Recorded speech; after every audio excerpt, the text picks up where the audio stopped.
ऐसे या ऐसे ही चले? ऐसे सही है। ठीक है, ठीक है, we will continue. Okay, all of you please on your videos. है ना, बहुत लोगों को देख नहीं मिलता। Yes, आप लोगों को जब देखेगा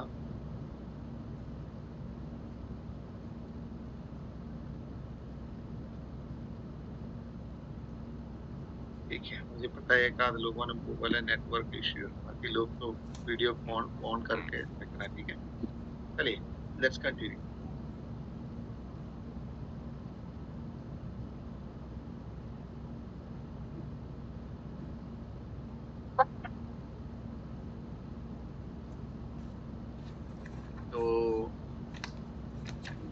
तो हम ऐसे बोल रहे हैं कि कंसेप्ट है, तो टेम्पल का मैंने बताया, फिर देन वी हैव लॉ, व्यवस्था जो कंसेप्ट है, and then we have festivals, त्योहारों के कंसेप्ट है।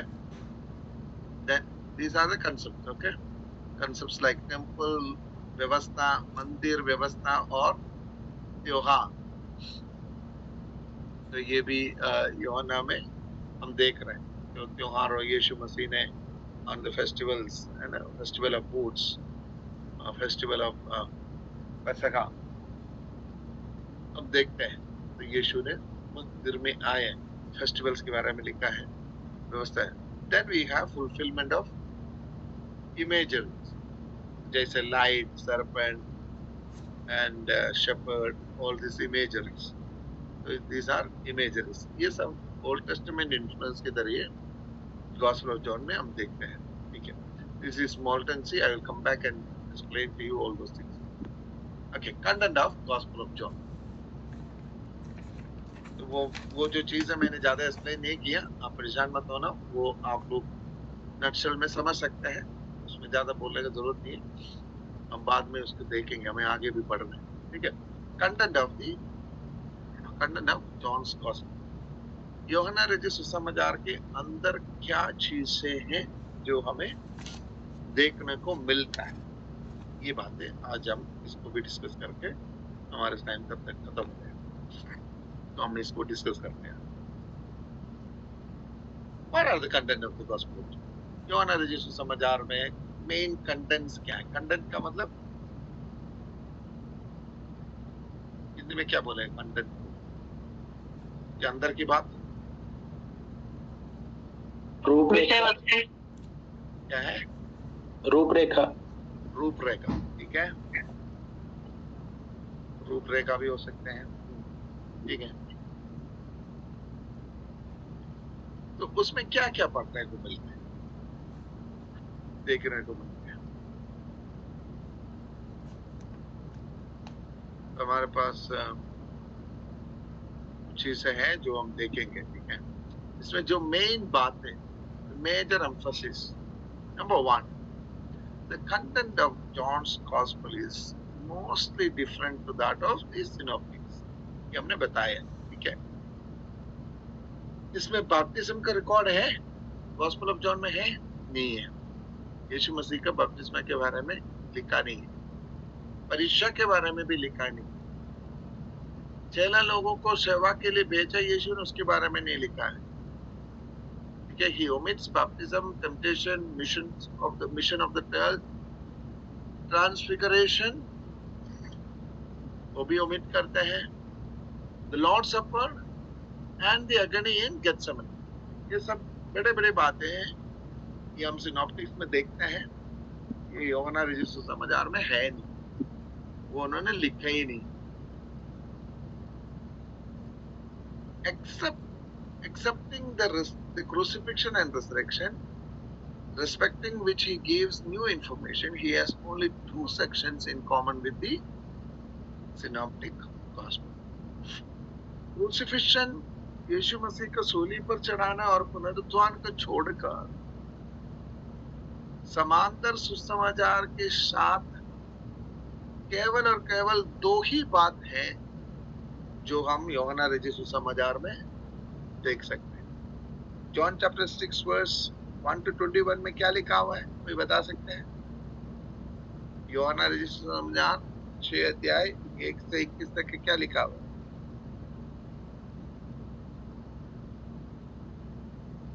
5,000 पुरुषों को खाना खिलाया। यस, ये बातें हम सिनॉप्टिक्स में भी देखते हैं, यूहन्ना में भी देखते हैं, ठीक है। और जॉन 12:1 में क्या लिखा हुआ है?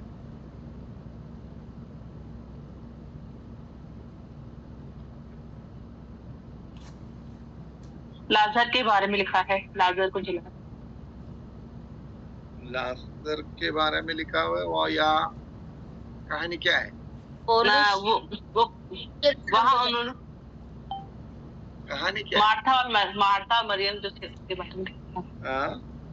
हाँ, वो जो जटामासी का इत्र लेकर आई थी, इत्र लेकर वो जो स्टोरी है वो भी है। Apart from this two incident, ये जो घटना है, एक तो 5,000 को खिलाया, एक वो स्त्री मरियम जो इत्र लेकर आया, इन दो घटनाओं को छोड़कर यूहन्ना रचित सुसमाचार में सिनॉप्टिक गॉस्पेल के साथ कोई अकाउंट्स रिलेटेड नहीं है, कोई स्टोरी, कोई बातें मिलने वाला, मतलब there is no connected resources, relative resources नहीं है। तो समांतर सुसमाचार में लिखा हुआ बातों में सिर्फ 2 घटनाओं को यूहन्ना ने लिखा है, एक 5,000 पुरुषों के बारे में और एक इस औरत मरियम जो इत्र लेकर आई। Apart from crucifixion and resurrection, सूली पर चढ़ाया जाना, पुनरुत्थान की स्टोरी तो है ही है, उसका अलावा सिर्फ 2 ही अकाउंट है जो यूहन्ना ने लिखा है। अब एक सवाल आता है, ये 2 क्यों लिखा है जब और कोई बातें लिख ही नहीं रहा? ये 2 क्यों? क्योंकि ये चिन्ह है, ये चिन्ह है, ठीक है। और कुछ?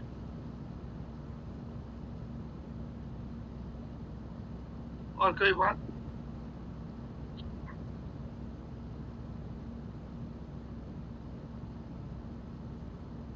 कोई भी बात बताएं, वेरी सिंपल थिंग्स बता सकते हैं। बड़ी बड़ी थियोलॉजिकल चीज नहीं बोलेगा तो भी कोई बात नहीं, छोटी छोटी चीजें, बड़ी प्रैक्टिकल बातें हैं। I want to highlight something here, इसलिए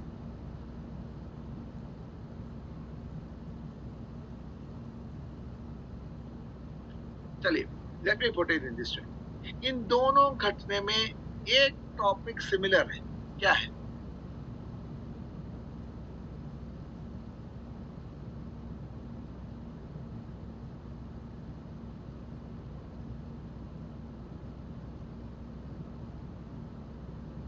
एक टॉपिक सिमिलर है, क्या है?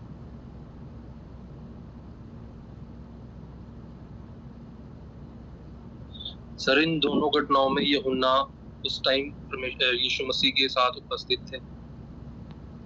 वो तो बहुत सारे घटना में थे, माउंट ऑफ ट्रांसफिगरेशन में भी थे, लॉर्ड सपर में भी थे। लॉर्ड सपर में इन दोनों इंस्टेंस में चेले जो है पैसों के बारे में बात कर रहे हैं। लाइक फिलिप्पुस वहाँ पे बोल रहा है कि 200 दिनार की रोटी भी पूरी नहीं पड़ेगी, और यहाँ पे ये बोल रहे हैं। ठीक है, वो तो है ही है। और कुछ, और कोई बात? और इसमें जैसे वो बच्चा है, वो प्रभु यीशु मसीह के पास आके जो 5 रोटी और 2 मछली देता है, और दूसरा में जो मरियम है वो जो इत्र है प्रभु यीशु मसीह को चढ़ाती है। देयर इज ए ऑफरिंग में, है ना? दोनों घटने में हम देख सकते हैं there is an offering made, सही है। वो बालक थे, उसके पास 5 रोटी और 2 मछली थे जो उसने दिया है फॉर ए ग्रेटर कॉज, ठीक है। 5,000 को खिलाने के लिए उसने वो दिया है। An offering was made for a greater cause. Here, ये इत्र बहुमूल्य इत्र है, के बारे में हम स्टडी करेगा तो it's very expensive and it is kept for a funeral act. It's very expensive. Actually उसको बारे में स्टडी करेगा तो ये पत्थर के अंदर का परफ्यूम है. अगर आपने उसको स्टडी करेगा, इट्स वेरी यूनिक, बहुत अनमोल है. पत्थर के अंदर मिलते हो परफ्यूम, छोड़ दिया तो फिर यूज भी नहीं हो. तो anyway, let me do not go there. तो ये मरियम भी वो रिजर्व्ड था, उसको ऑफर किया. तो यीशु ने कहा, we did it for a great purpose. मेरा अंतिम संस्कार के लिए उसने ये किया है. नाउ लिसन, इसको समझिए आप. When you make an offering for a greater cause, a sacrifice for a greater cause, even if it seems to be very small, ये छोटा नजर आते तो भी उसका कॉस्ट ग्रेट है. उसका कॉस्ट ग्रेट है, उसका कारण बड़ा है.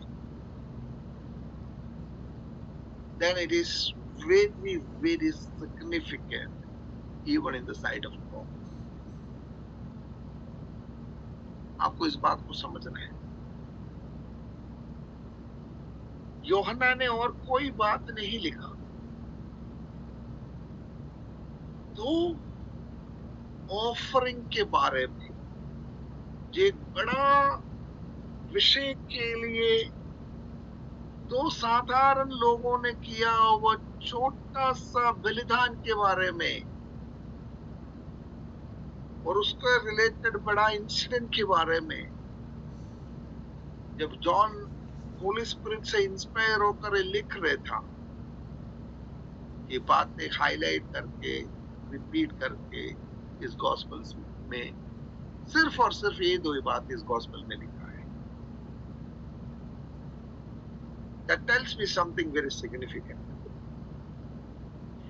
Even though we can't do much, हो सकता है बहुत कुछ कर नहीं सकता है,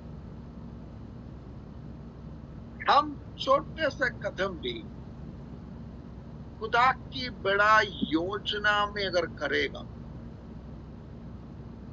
हम एक छोटे से चीज भी, a small sacrifice in the greater plan of God will have a strategic significance. उसमें बहुत बड़ा strategic significance होगा. हमें इस बात को समझना है. हम परमेश्वर की लोग हैं. हमें से बहुत लोग सेवा करने वाला लोग हैं. हमें से बहुत लोग सेवा करना चाहते हैं आगे जाकर. याद रखना, कुछ भी करने से, कहीं पर भी करने से, कैसे भी करने से भी आपको इस बात को समझना है. You may have little things to do. छोटे से काम, एक छोटी सी सैक्रिफाइस, एक ग्रेटर प्लान ऑफ गॉड में, परमेश्वर की एक बड़ा योजना में आप अगर एक छोटा सा सैक्रिफाइस भी कर सकते हैं, छोटा सा योगदान दे सकते हैं, that will have a strategic significance. उसको एक महत्वपूर्ण स्थान होगा. तो ये याद रखना, जिंदगी में हम बहुत बड़े बड़े किया नहीं हो तो भी प्रभु की महान योजना में छोटा कदम करना देना चाहिए, छोटी बातें कर देना चाहिए. परमेश्वर की बड़ी प्लान्स के बारे में आपको समझ में आते हैं तो when you see, or keep your eyes open, आपकी आंखें खुला रखिए.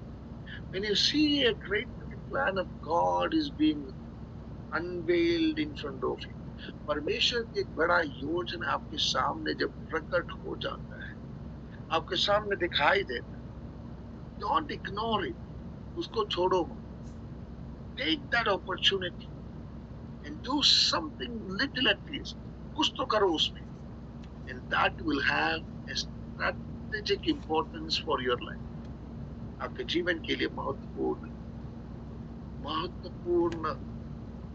प्लान, ग्रेट प्लान उससे अनफोल्ड होकर आ जाए। So this is very important for our ministerial life. अगर आप मिनिस्ट्री में शामिल होना चाहते हैं, सेवकाई में कहीं ना कहीं योगदान देना चाहते हैं, don't do this and that, so many things. लोगों ने हजारों चीजें करने में शुरू कर देते हैं, इधर भी उधर भी इधर भी. You can't do anything and everything. Look for things. Open your eyes and see where is the greater plan of God being unveiled. परमेश्वर की महान योजना कहाँ प्रकट हो. Do something there. Do a small part in it. उसका strategic importance आपकी जिंदगी के लिए भी रहे. ठीक है? Now let me move on. Now this is something that we see here, the content of John, and then second thing.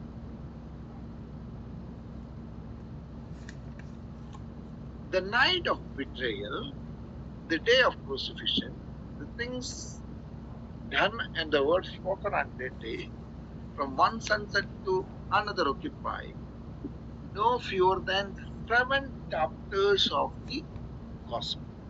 That means one sunset to another sunset, one day. एक दिन की बातें हैं कि 13 से लेकर 19 तक की अध्याय. यूहन्ना रचित सुसमाचार 13 से लेकर 19 तक के अध्याय में कितने दिन की बातें लिखी हुई है? 13, 14, 15, 16, 17, 18, 19. कितने चैप्टर्स हो गया? 7. ठीक है? 18, 14, 15, 16, 17, 18, 19. 7 चैप्टर्स में एक ही दिन की बातें लिखी हुई. ठीक है? टोटल कितने चैप्टर्स हैं? 21. 20 plus 1, 21. ठीक है? 20 plus 1. तो मैंने उसे ऐसे कहने का एक कारण भी है. एक तो पत्रुस के साथ का डीलिंग. ठीक है? 21. तो 21 चैप्टर्स में 7 चैप्टर एक दिन की बात है. तो ऐसा है तो वो दिन तो बहुत महत्वपूर्ण है. सही है ना? 21 में 7 मतलब 1/3. 21 में 7 का मतलब 1/3. ये नहीं है. 1/3 of the whole gospel of John, यूहन्ना रचित सुसमाचार की एक 3 में से एक हिस्सा, 3 में से एक हिस्सा एक दिन की बात. आप समझ रहे इस बात? 3 हिस्सा किया है. अगर गॉस्पेल ऑफ जॉन का अगर हम 3 हिस्सा में बांटेगा, उसमें एक हिस्सा केवल और केवल एक दिन की बात. तो वो दिन क्या है? उस दिन की क्या बात है? चैप्टर 13 में आए. यूहन्ना रचित सुसमाचार चैप्टर 13 में आए. चैप्टर 13 में क्या लिखा हुआ है?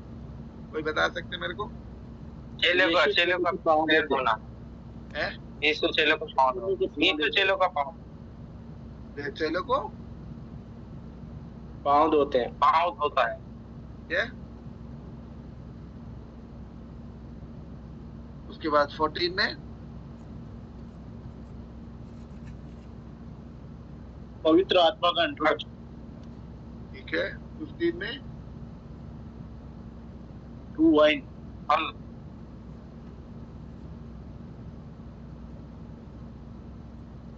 मैं सच्ची दाखलता हूँ. मैं सच्ची दाखलता हूँ. और इससे हाँ, तो बोलते किस बात को बोल रहे हैं? मैं तुम्हें चुना किस बात के लिए? फल लाने के लिए. फल लाने के लिए. फल लाने. ठीक है. वो उदाहरण इसलिए फल लाने के लिए.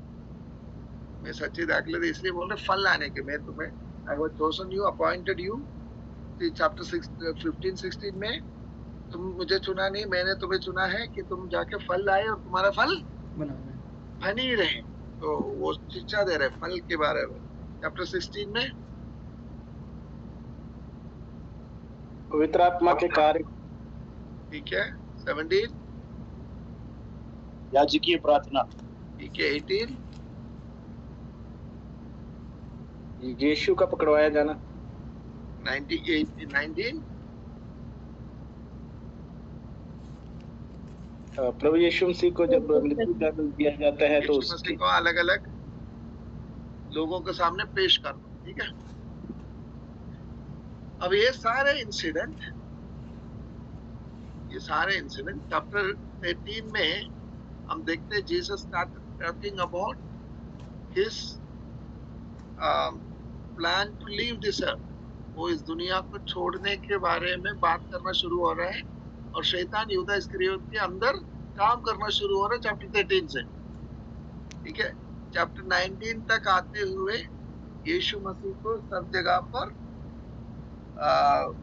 प्रस्तुत करता है और उसको कब्र में रखता है। यीशु मसीह को मारा जाता है, सूली पर चढ़ाया जाता है और कब्र में रखा जाता है। चैप्टर 20 में आते हैं रिजरेक्शन हो जाता है, ठीक है। तो the whole incident it's one day, one sunset to another sunset, one sunset to one Jewish day. Sunset to sunset is one Jewish day, ठीक है। एक यहूदी दिन के अंदर की बात है ये सब। तो यूहन्ना ने उस दिन की बातों में इतनी ज्यादा इंपॉर्टेंस दिया, क्यों?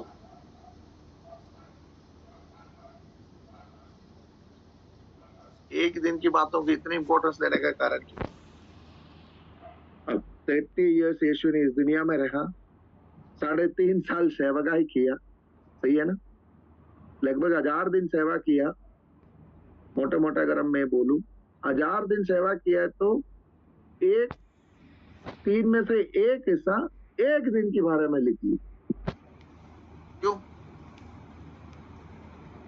क्योंकि उस दिन जो प्रभु यीशु मसीह ने जो कार्य था वो पूरा किया, क्योंकि उस दिन प्रभु यीशु मसीह पकड़वाए गए और सलीब पे चढ़ाए गए। ठीक है, वो तो हमने देख लिया। उसका रीजन थोड़ा सा और आर्टिकुलेट करके बताओ। आप समझ रहे मैं क्या बोल रहा हूं? 1000 दिन का सेवकाई में 3 में से एक हिस्सा एक ही दिन के लिए यूहन्ना ने डेडिकेट कर दिया। क्यों? Now let me articulate it this way. क्योंकि शैतान यहूदा इस्करियोती के द्वारा अपना काम कर रहा था एक ही दिन में। ठीक है, इसके पीछे का मेन कारण मैं बता देता हूं। He wanted his people to know the plan of eternal life. How can you receive this eternal life? ये अनंत जीवन तुम्हें कैसे मिला है?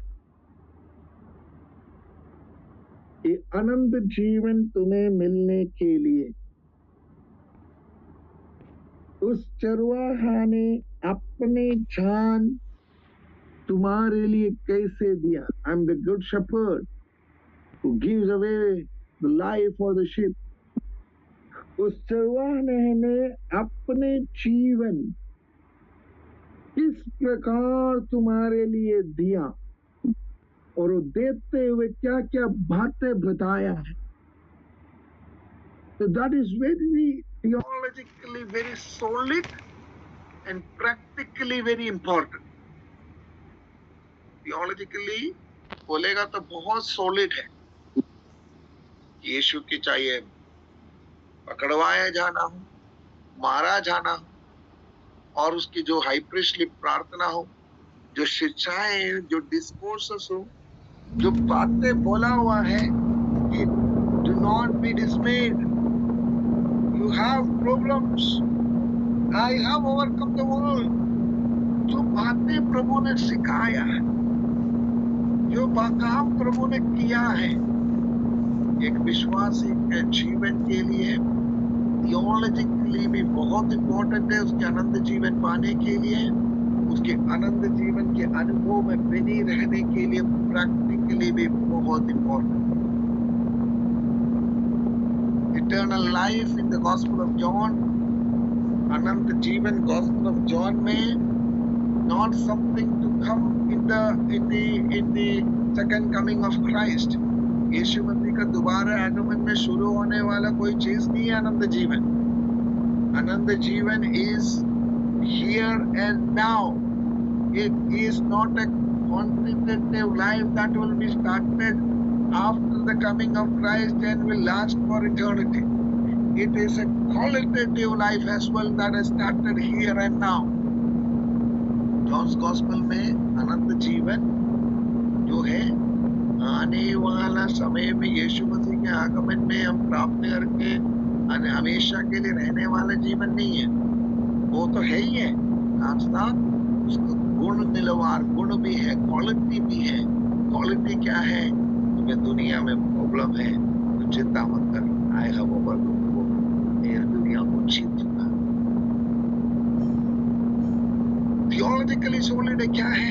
तुम्हारे पापों के लिए अपने आप को बलि दिया है, और मैं जैसे पहले दिया, as I have sacrificed myself, I have taken away your sins, मैं तुम्हारे पापों को ले लिया और तुम्हें उद्धार के रास्ते दिखाए।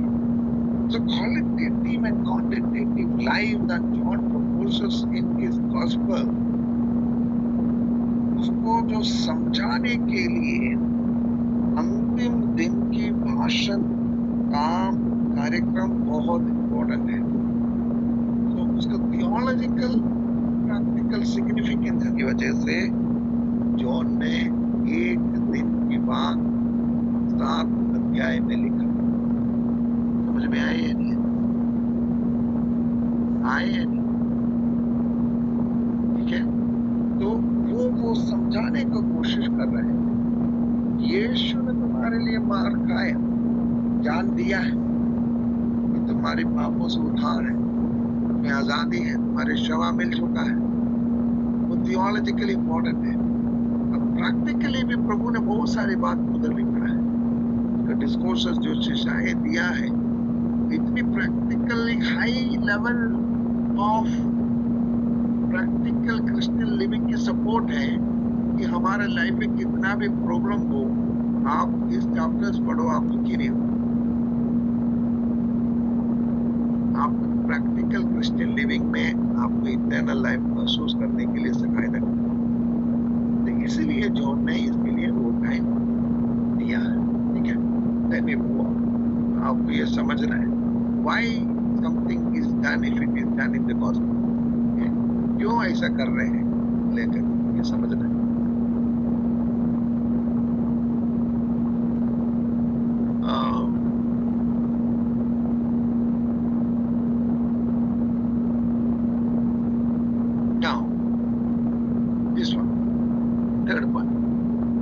Point is true for the earlier part of this gospel as well. Read of Jesus' ministry. Very few events are recorded. थोड़ा से बात भी कुछ events से recorded किया, सारे बातें लिखा नहीं।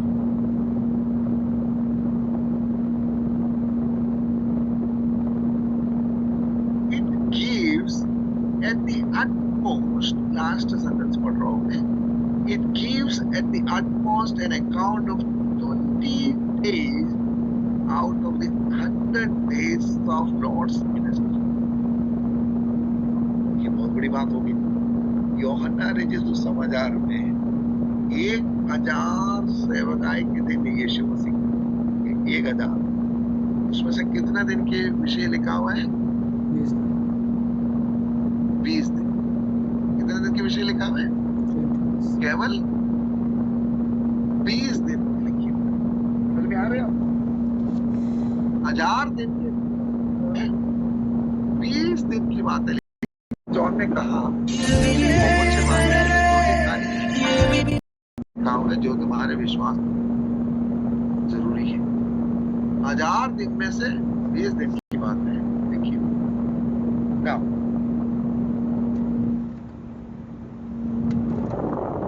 what does John record is what I think is useful for his purpose of proving that Jesus is Christ, the Son of God.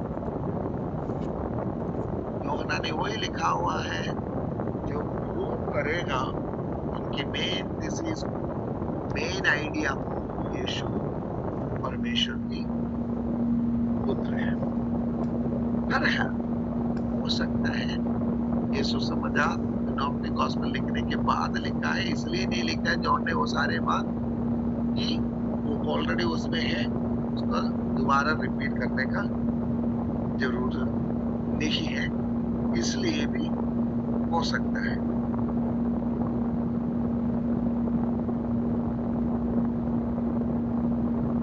Okay, any question on that? Sir एक बार वो screen वापस चलाई ना। मैंने जानबूझ के आगे चलाई है कि क्योंकि उसको उतना इम्पोर्टेंट बात नहीं है, इसलिए मैंने यहाँ तक लिखा है। इसके बाद कुछ लिखा हुआ है वो ज्यादातर क्या बोलते हैं ग्रामेटिकल इंटरप्रिटेशन में आता है, तो अभी आप इसमें इतना सारा समझने का जरूरत है नहीं, जो हो सकते हैं आप में से कुछ लोग समझ भी नहीं पाए। Okay sir. तो ये more on a grammatical interpretation of this, जैसे आपका final words लिखा है, the final words have arguably been added by a person other than John. तो इसको ऐसे लिखा है कि it's a later interpolation. Interpolation का मतलब बाद में लिखा है, लिख के ऐड किया गया है कि यूहन्ना ने जो 2021वें अध्याय की आखिरी पार्ट में क्या लिखा हुआ है, इस आखिरी पार्ट में